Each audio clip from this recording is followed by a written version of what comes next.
નમસ્કાર વિદ્યાર્થી મિત્રો, એક્સલન્સ સ્ટડીમાં તમારું સ્વાગત છે। આ વિડીયો છે ધોરણ 12 માટે જેમને ઇતિહાસમાં સૌથી સારા માર્ક્સ લાવવાના છે તે વિદ્યાર્થી માટે, કે જેમનું પેપર તો હમણાં 4 તારીખે હતું, પણ એને ધૂળેટીને કારણે બદલાય અને સૌથી છેલ્લે 18 તારીખે આ વિષયનું પેપર રાખવામાં આવ્યું છે। એટલે તમારી પાસે હજી પૂરતો ટાઈમ છે અને મોસ્ટ ટાઈમ પે ક્વેશ્ચન 5 માર્ક્સનો હોય, 3 માર્ક્સનો હોય, 4 માર્ક્સનો હોય કે 2 માર્ક્સનો હોય, સંપૂર્ણ તમને આ વિડીયોમાં હું અહીંયા બતાવીશ અને 100% આખો પેપર તમારો આમાંથી જ આવશે। તો વિડીયોની શરૂઆત કરીએ। તેથી આ વિડીયો દરેક તમારા ધોરણ 12ના વિદ્યાર્થી સુધી એક વખત શેર કરી દો। શરૂઆત કરીએ આપણે ચેપ્ટર નંબર 1થી।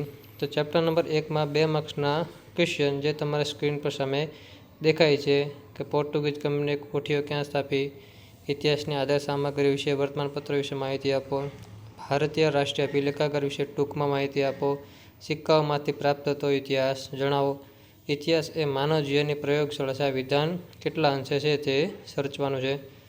ત્યાર પછી ચેપ્ટર નંબર 2 માર્ક્સનું છે।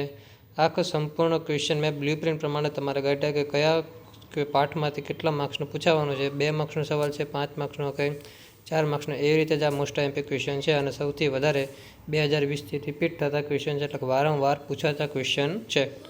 ચેપ્ટર નંબર 2 પાણીપતના ત્રીજા યુદ્ધ 1761 વિશે જણાવો, પ્લાસી અને બક્સરના યુદ્ધ વિશે માહિતી આપો, બાજીરાવ પહેલા વિશે ટૂંક નોંધ લખો, 18મી સદીમાં પંજાબનું એક શક્તિશાળી રાજ્ય તરીકે કઈ રીતે ઉદય થયો તે દર્શાવો અને પ્લાસી અને બક્સર યુદ્ધમાં પ્લાસીના યુદ્ધ વિશે માહિતી આપો।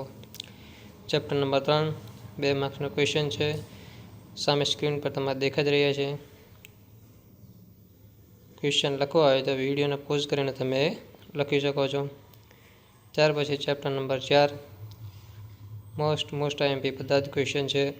આટલા જ ક્વેશ્ચન કરી લો, આરામથી તમારા 100માંથી 90+ માર્ક્સ તો આવી જશે। ચેપ્ટર નંબર 5 ડેલહાઉસીની ખાલસા નીતિ, મહત્વના કેન્દ્રો 1857 સંગ્રામના, આ બધા જ એવા ક્વેશ્ચન છે કે સૌથી વધારે પૂછાયેલા છે। ચેપ્ટર નંબર 5 1857 સંગ્રામની નિષ્ફળતાના કારણો, આ ક્વેશ્ચન વારંવાર વધારે રિપીટ થાય છે અને શરૂઆત કેવી રીતે અને કેવી રીતે તેનું અટક્યું। ચેપ્ટર નંબર 6 3 માર્ક્સના ક્વેશ્ચન, ઔદ્યોગિકરણ અંગ્રેજ સરકારે ક્યાં ઉતર્યા હતા, ભારતમાં કયા પ્રકારના આધુનિક ઉદ્યોગો ક્યાં શરૂ થયા હતા, અંગ્રેજોએ ભારતનું કેટલું અને કઈ રીતે આર્થિક શોષણ કર્યું, અંગ્રેજોની મહેસૂલ નીતિ સમજાવો, ભારત અને ઇંગ્લેન્ડ માટે કાચો માલ ઉત્પન્ન કરનાર અને તૈયાર માલ ખરીદવા માટે બજાર સાથે બન્યું। આ બધા 3 માર્કના ક્વેશ્ચન છે। ચેપ્ટર નંબર 7 2 માર્ક્સના ક્વેશ્ચનમાં રામકૃષ્ણ પરમ વિશે ટૂંક નોંધ લખો, સ્વામી વિવેકાનંદ વિશે ટૂંક નોંધ લખો। ચેપ્ટર નંબર 7 મોસ્ટ આઈએમપી 5 માર્ક્સના ક્વેશ્ચન, આર્ય સમાજની પ્રવૃત્તિ આપો, રાજા રામ મોહન રાય સમાજ સુધારવા માટે કઈ કઈ પ્રવૃત્તિઓ કરી, આખી પ્રવૃત્તિ તમે લખવી પડે, બ્રહ્મ સમાજની સ્થાપના કોણે કરી, કેવી રીતે કયામાં બદલાયા, છેલ્લે કોણ રહ્યું, તેની ટૂંક નોંધ લખવાની થાય અને સ્વામી વિવેકાનંદ અને રામકૃષ્ણ મિશનની પ્રવૃત્તિઓ પણ તમારે લખવાની થાય। ચેપ્ટર નંબર 8 2 માર્ક્સના ક્વેશ્ચન, ચેપ્ટર નંબર 8 3 માર્ક્સના ક્વેશ્ચન, ચેપ્ટર નંબર 9 2 માર્ક્સના ક્વેશ્ચન, ચેપ્ટર નંબર 10 3 માર્ક્સના ક્વેશ્ચન, ચેપ્ટર નંબર 11 3 માર્ક્સના ક્વેશ્ચન, ચેપ્ટર નંબર 2 માર્ક્સના ક્વેશ્ચન, ચેપ્ટર નંબર 12 3 માર્ક્સના ક્વેશ્ચન।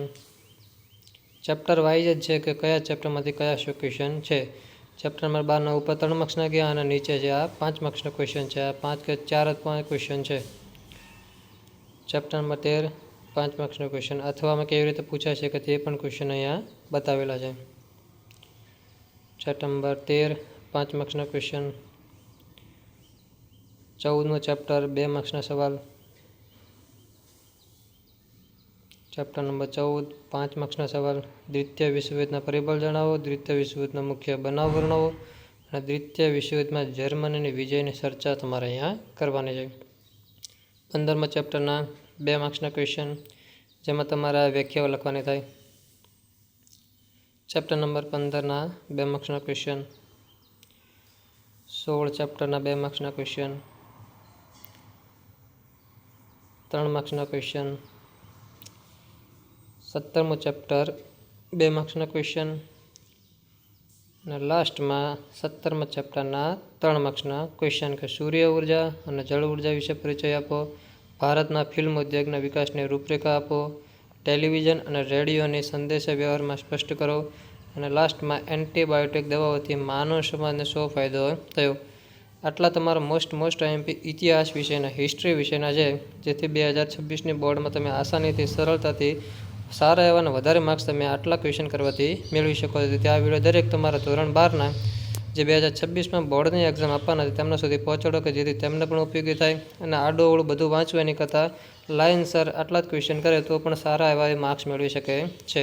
તેથી આ વિડીયો દરેક તમારા મિત્ર સુધી શેર કરો. Thank you.